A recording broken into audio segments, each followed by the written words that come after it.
Balat sibuyas ka, social media ang taguan, Diyos na buhay ang takbuhan. Ang pundasyon sa tamang pagtanggol, Tulfonatics Premium Vlog Starter Feeds. Siksik sa cloud chasing para lumaking mangmang, pabigat at palaging iyakin. Dahil troll at iyakin silang bata. Pagkulang sa pansin stage na sila, Tulfonatics Vlog Starter Feeds. Yun, yo! Magandang araw mga master at welcome sa ating YouTube channel. Ngayon ay panoorin at reactionan natin tong video na to. No? Ito ay medyo matagal na mga master. Ito ay nangyari pa noong May 9, 2022. Ito ay kakahalal lang. Hindi pa naman nahahalal. Pero ito kasi si Rapi Tulfo, meron siyang interview dito sa ABS-CBN with Doris Bergonya ba yun? Alimutan mo pa. Doris Bergonya ba? Tama ba? Basta meron siyang interview dito. No? Ang title nito ay Rapi Tulfo, happy to be third place. Vows to be working senator. Gusto ko lang ipanood sa inyo to mga master dahil di ba? Vows daw to be working senator eh. Di ba si Rapi Tulfo ang schedule niya eh Monday to Wednesday sa Senate siya. Then Thursday to Friday sa Rapi Tulfo in action siya. Napaisip lang ako. Kasi si Rapi Tulfo ang nag-iisang senador na may schedule na Monday to Wednesday lang. Tsaka sinabi din yun ni Nico David. At yun mga master, panoorin at reactionan natin tong video na to dahil okay to. Mag-iiyakan na naman yung mga Tulfonatics. Dahil marami tayong itatanong sa mga Tulfonatics, no?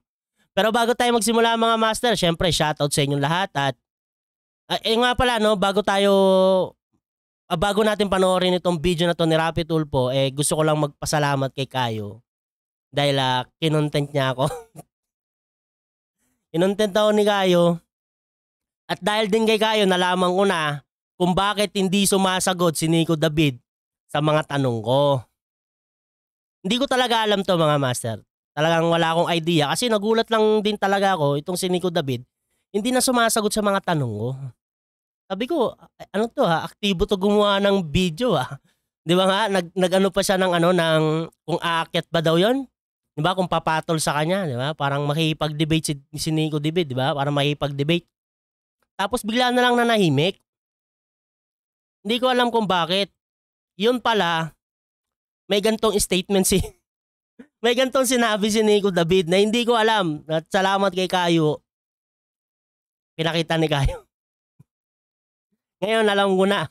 Diba sinabi ko na last ko na content kay Nico David kasi hindi naman siya sumasagot na, di ba?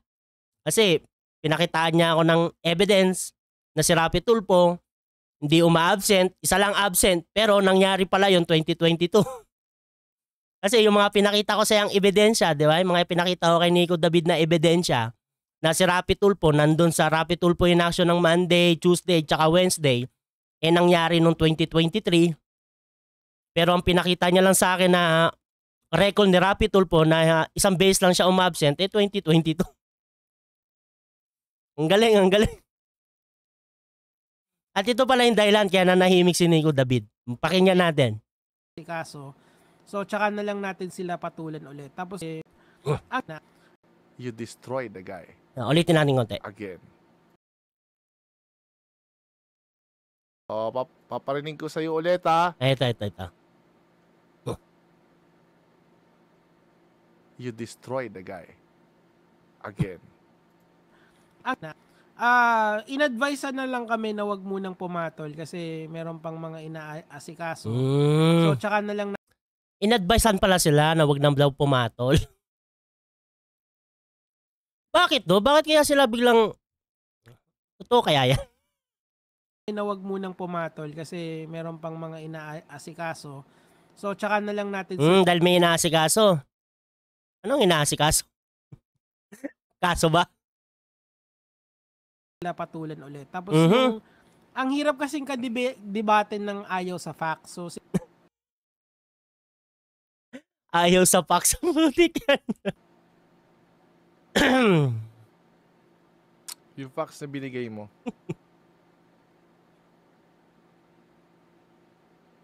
$2022. Ang malas nga eh, kung kailan kinontent ako ni Kayo, hindi ako nakapanood ng live, putik yan. Na-busy kasi sa trabaho eh. Yung nag-live si Kayo nito, nasa work ako nito. Kaya hindi ako nakapanood. Napanood ko na lang, replay na, putik. Sayang.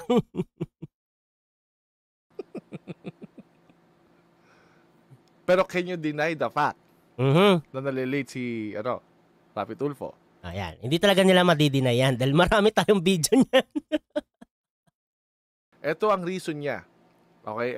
Ito ang reason. In-advisean sila. Na huwag mo na pumatol. Ito na yan. Wala na to.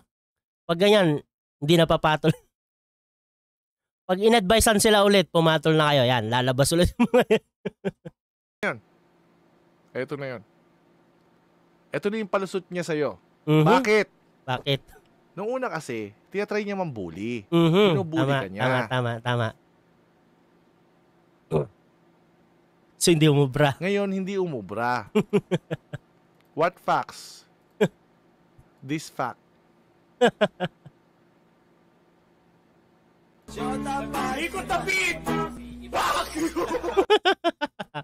Ayan na nga, Master, no? Gusto ko lang ipakita sa inyo kung bakit hindi na sumasagot si Nico David. Yun pala yun. Pinayuhan sila na huwag muna daw pumatol. Oh my goodness. Kaya naman pala. May advisor, putik yan. Sana all. Sana all may advisor. Ito nga, Master, panoorin na natin si Rapi Tulfo. Okay.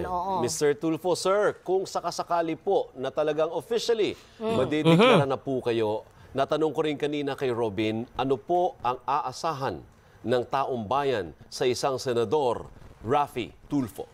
Maganda yung tanong, no? Ang ganda ng tanong. Ulitin natin yung tanong. Ano bang aasahan ng taong bayan, ha? Taong bayan. Hindi na mga Tulfonatics. Sana yan. Ulitin natin. Ito. Wala yan. Nakapost lang. Okay. Mr. Tulfo, sir, kung sakasakali po na talagang officially madideklara na po kayo, natanong ko rin kanina kay Robin, ano po ang aasahan ng taong bayan sa isang senador, Rafi Tulfo? Ang tanong nga, Senador Rapi Tulfo, anong aasahan ng taong bayan? Maasahan Ito, pakinggan nyo yung sagot ni Idol. taong bayan ng isang Rafi Tulfo na magiging masipag na senador. Masipag na senador. Idol, masipag ba yung Monday to Wednesday? Sabi ni Nico David, yun lang daw kasi ang pasok sa Monday to Wednesday lang daw eh. Masipag ba yun? Kasi isipin mo yung mga nagtatrabaho sa 'di ba, sa mga opisina tuloy sa munisipyo, Monday hanggang Friday. 8 hours pa 'yon, 'di ba? Tapos si Rapi Tulfo, Monday to Wednesday. Monday to Wednesday lang. Tapos Thursday and Friday sa Rapi Tulfo in action. Ano kaya naging masipag 'yon? Working senator ika nga. Agatin ako palagi sa mga hearing, hindi ako maging absenero. At hindi naman talaga. Kasi may pinakita si Nico David na facts na may siya, may tawag nito, may attendance na isang beses lang umabsent. Masipag naman masipag naman sa hearing si Idol.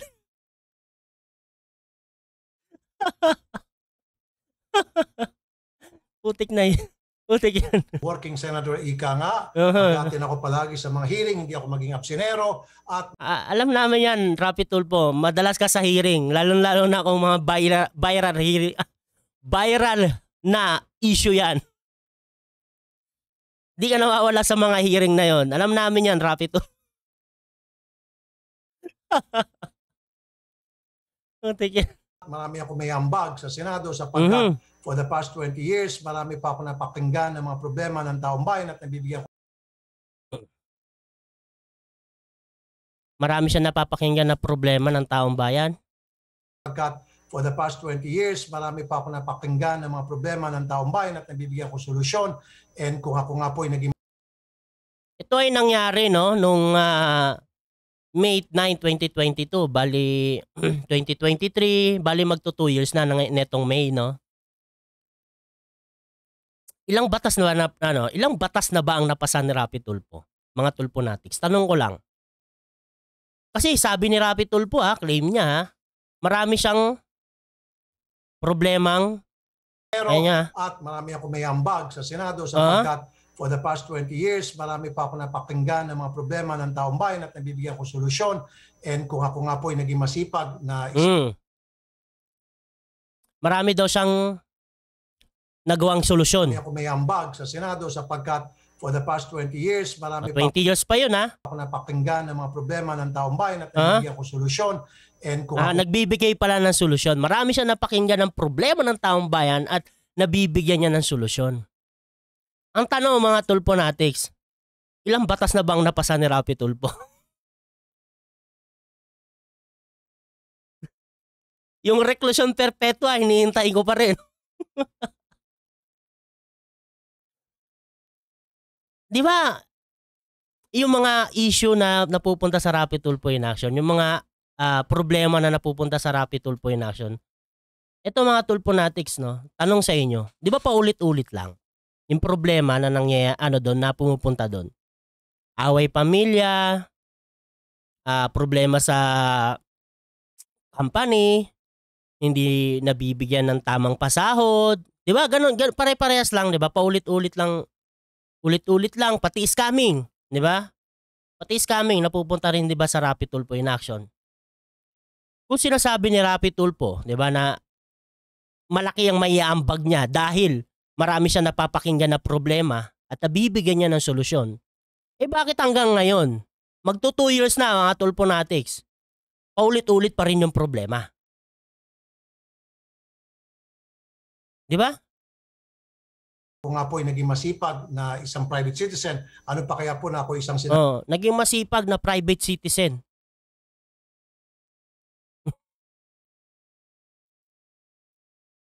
Dapat nag-private. joke lang.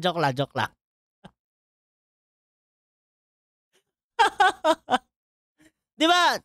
Dapat kung nag-private. Kasi bumabalik ka lang din sa pagiging private. Joke lang. Kasi Monday to Wednesday lang ang pasok mo, tapos magti-Thursday and Friday ka doon sa Rapi Tulfo in action. Bilang private. Kasi yung Rapi Tulfo in action, hindi naman sangay ng government yan, di ba? Malabo naman kasi may Rapi Tulfo in action na hindi pa naman senador itong si Rapi Tulfo, di ba? Kaya malabong itong Rapi Tulfo in action ay sangay ng gobyerno, di ba? Ay, nako. Ewan ko. Senador na ako'y sinesweldohan po ng taong bayan. So the more, dodoblehin ko na po ang aking sipag. Kung ako po'y mas... Dodoblehin naman pala ang sipag ni Rapi Tulfo. Saan ba? Hindi, masipag, no? Masipag naman talaga si Idol. Lalo-lalo na nga sa mga hearing sa Senado. Di ba? Galit na galit. Hindi naman galit na galit. Gina G. Di ba? Gina G si Idol doon sa mga Senate hearing. Lalo-lalo na yung yung merong kasambahay na binugbog ng amo niya, di ba? Grabe yun. Talagang iba yung aura doon ni Rapi Tulfo, di ba? Kitang-kita ninyo naman yan, mga Tulfonatics. Iba ang dating ni Rapi Tulfo pag mga Senate hearing tapos viral issue pa yan. Naku! Grandstanding, baby. Ang daming gustong ipasang batas. Ang daming gustong baguhin, ang daming gustong gawin. Pero hanggang ngayon, wala pa ring resulta. Idol, nasaan na yung sinasabi mo na malaki ang mayaambag mo? Bakit hanggang ngayon? 2 years na. Sipag Ay, hindi pa pala 2 years, magto 2 years na. Ngayon bilang broadcaster at 100%, I'll make it 200% sapagkat, again, one more time, 200, hindi lang 100%, gagawin niyang 200%. ako ay pinasasahuran ng taong bayan. Therefore, siguraduhin Yan naman pala pinapasahuran na ng taong bayan, di ba si Rapi Tulfo? Ang mga Tulfonatics tanong, bakit nagra-Rapi Tulfo in action pa rin siya? Sorry. Busog ako. Ina-acid ako. Di ba? Kung binabayaran na siya ng taong bayan para magtrabaho ng Monday hanggang Friday, bakit Thursday and Friday nasa Rapi Tulfo in action siya? Mga Tulfonatics, ang palayagang pakisagot. Binabayaran na siya Sumasahod na siya monthly si Rapi Tulfo, di ba? Sumasahod ng 325,000 a month. Tapos ang pasok Monday to Wednesday. Ayon kay Nico David.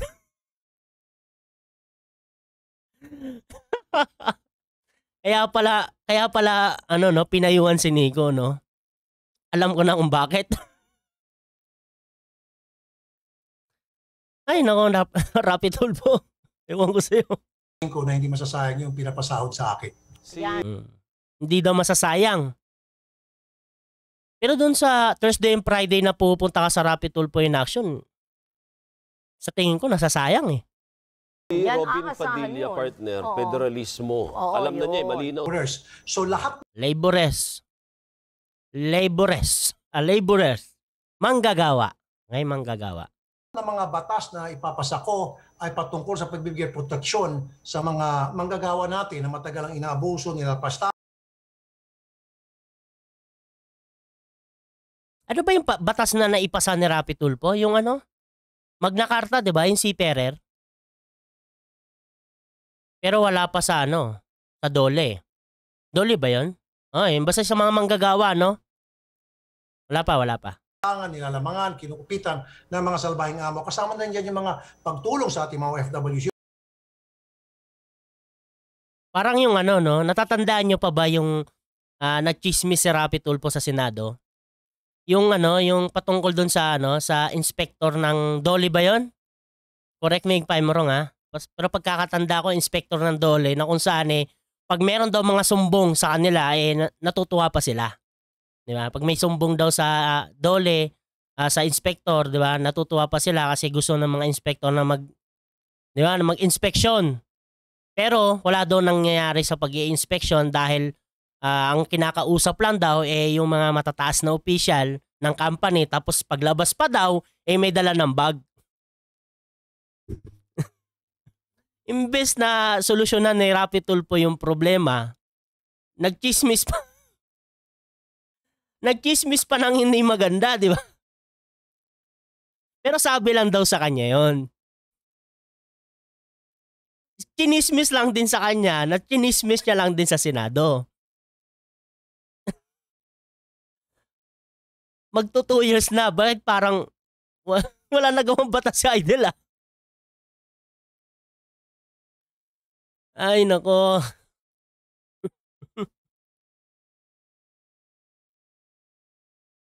Yun talaga yung dalawang tututukan ko. Sisiguraduhin ko na sa mga OFW, tapos yung sa mga manggagawang Pilipino, yun ang tututukan ni Rapi Tulfo. O sa mga OFW naman, ito, sa mga baka nakakalimot na, yung strong message ni Rapi Tulfo, yung sa Kuwait. Madaming mga Pilipino ang naperwisyo doon. Di ba?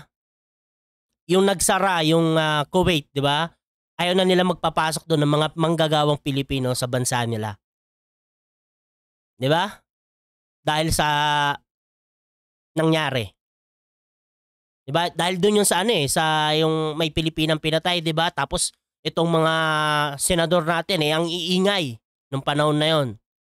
Di ba? Strong message nga Di ba? Yan tuloy. Tayo tuloy ang nawalan, di ba? Ang daming naapektuhan nun, Rapi Tulfo. Sa ginawa. Sa nangyari, Rapi Tulfo, putik strong message pa. Lintik yan. Bibigyan silang proteksyon at matututukan ng aking tanggapan yung mga problema nila at kung paano natin mabigyan ng solusyon. Paano po yung mga inyo po mga taga-subaybay ba ang tawag doon? Yung mga taga-suporta ninyo, yung mga humihingi sa iyo ng tulong, yung mga pumipila sa iyo araw-araw para sila ay mapakinggan mo. Makakaasa ba sila na malalapitan ka pa rin nila? Senador ka na. Malalapitan nila ako. Doris, thank you for asking that. Malalapitan pa rin. Nalalapitan naman talaga. Thursday and Friday, nasa Rapid Tulfo. Nasa Rapid Tulfo in action eh. That question. Kasi nga, kung dati-rati ay ang pila ko halimbawa ay kalahating kilometro, this time magiging 1 kilometro na sapagkat meron. Ilan lang kayo mga Tulfonatics? Magiging 1 kilometro. Magiging 1 kilometro yung pila, putik yan. Grabe ka naman, Rapid Tulfo. Papahirapan mo naman yung mga pumipila sa'yo. Ang haba nun. Meron tayong resources, meron tayong tanggapan at pwede na ako maglagay ng Action Center Luzon, Visayas, Mindanao para mas palawak pa yung... Nangyari kaya yun? Di ba? Hindi, parang hindi naman. No? May Rapid Tulfo yung action ba sa mga probinsya? Hindi ko alam eh. Pagbibigay kong tulong hindi lamang dito sa Metro Manila kundi sa iba't ibang probinsya na ng ating bansa sapagkat ako'y senador na ng lahat ng Pilipino sa amang sulok ng Pilipinas at hindi. Tama naman, 'di ba? Hindi ka lang senador ng mga Tulfonatics. Senador ka ng buong Pilipino. Kaya dapat maglingkod ka sa bawat isang Pilipino. 'Di ba? Tama, 'di ba, mga Tulfonatics? Na sa isang lugar lang o sa ilang lugar. Yung Raffy Tulfo ba, paano ang magiging relasyon kung sakasakaling ang manalong presidente nga ay si Bongbong Marcos na ngayon ay leading na mahigit 10 milyon sa partial unofficial tally based dun sa COMELEC server?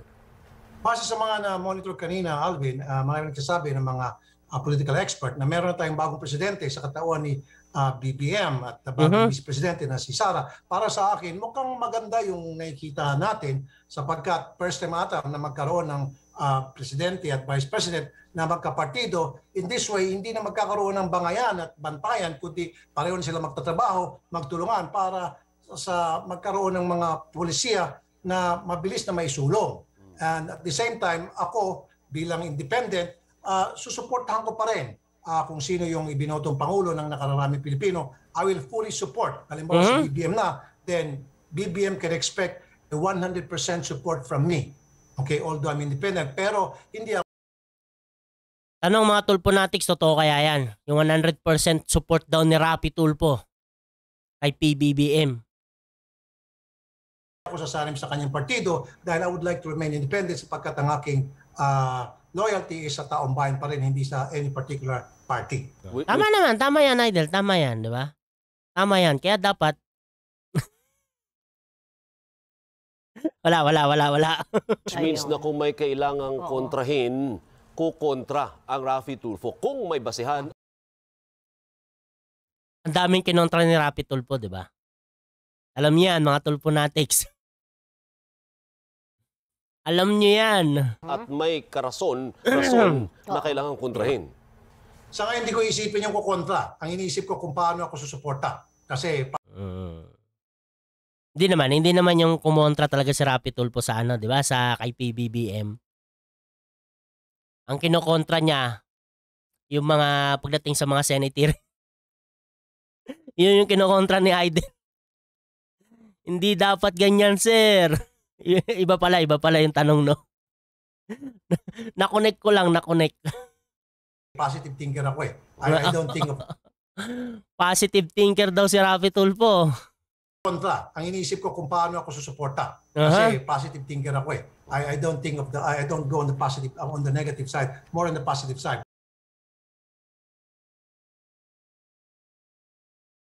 Puro positive side. Hindi ka sa negative side.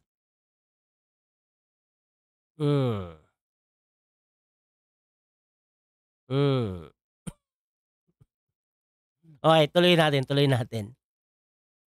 I'm always thinking na may gagawin mabuti itong bagong Pangulo natin, kanyang administrasyon at kanyang mga pulisiya na susuportahan ko. Pero kung sakali man dumating na magandang tanong sa lahat. Ito pinakamagandang tanong. Na masasabi. Sabi mo yung positive, ano? Meron ka bang positive na masasabi doon sa mga tao na hindi bumoto sa iyo at ngayon ay nakataas ang kilay? Anong gagawin nito sa Senado? Itong Raffy Tulfo na ito. Bago sagutin ni Raffy Tulfo, tanungin muna natin yung mga Tulfonatics. Anong magagawa ni Raffy Tulfo sa Senado? Alam nyo naman, ang senador, ang number 1 na dapat gawin yan, gumawa ng batas. Paano gagawa ng batas?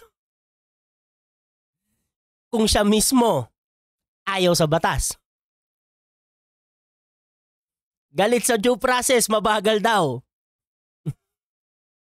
Pag dinaan pa ng piskal yan, tatagal pa yan. Pag dinaan ng korte, tatagal pa, paikot-ikutin pa yan.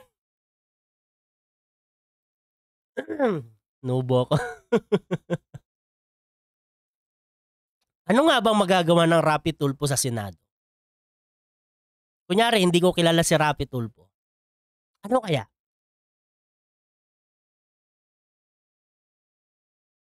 Hindi abogado.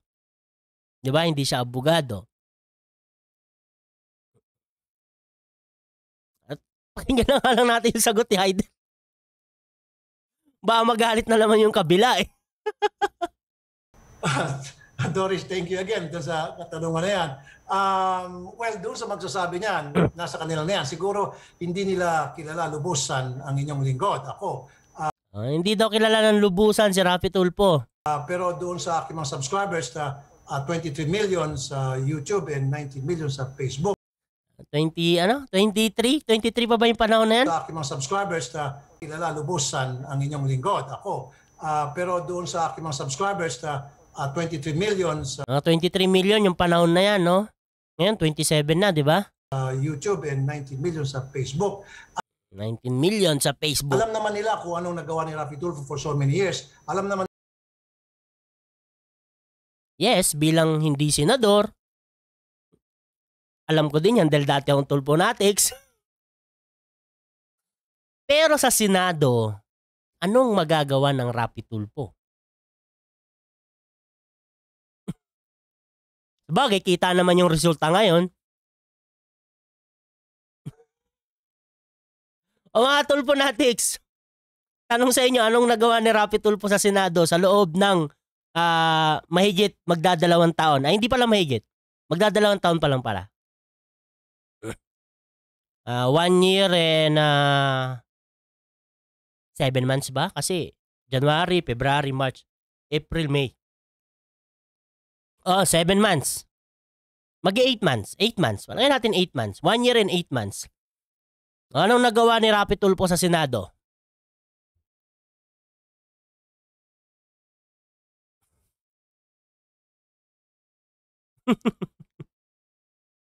Nila kung sino-sino yung mga taong nila lumalapit sa akin at kung sino-sino yung mga natulungan ko, kung paano ko magtrabaho, kung paano ako magbigay ng tulong, ng pag-alilangan at kung minsan.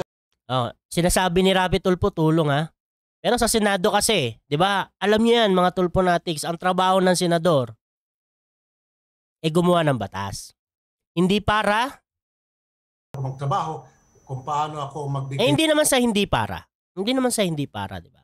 Pero ang una kasing priority, no? Kasi nga, kaya nga mambabatas eh. Di ba, ang senador ay mambabatas. Ang unang priority niyan gumawa ng batas, mag-amyenda ng batas para resolbahin yung mga problema. Kasi meron na talagang mga batas natin na medyo outdated na, kailangan ng palitan, di ba?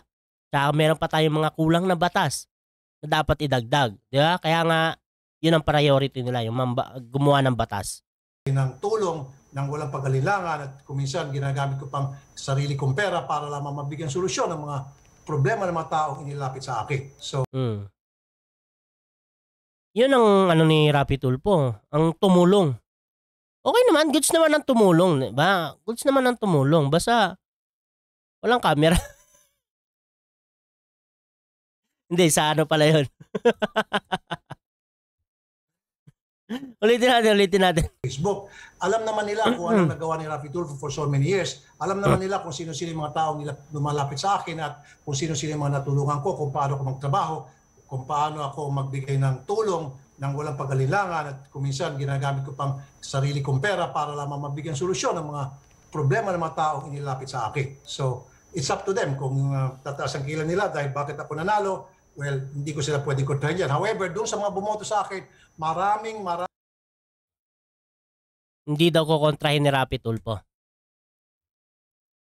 Mga taong inilapit sa akin. So, it's up to them kung tataas ang kila nila dahil bakit ako nanalo. Well, hindi ko sila pwedeng kontrahin dyan. However, doon sa mga bumoto sa akin, maraming salamat po mula sa puso. Maraming salamat mga Tulfonatics mula sa puso ni Rapi Tulfo. From my heart, sobrang thank you. Sobrang thank you po talaga. And of course, salamat po kay God. Okay mga master, hanggang dyan lang naman yan.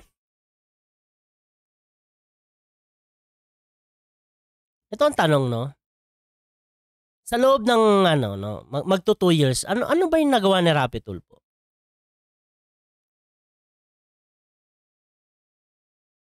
Wala akong maisip. Kasi nga, di ba, yung nagpasa siya ng batas, hirap na hirap siya dun sa Magna Carta.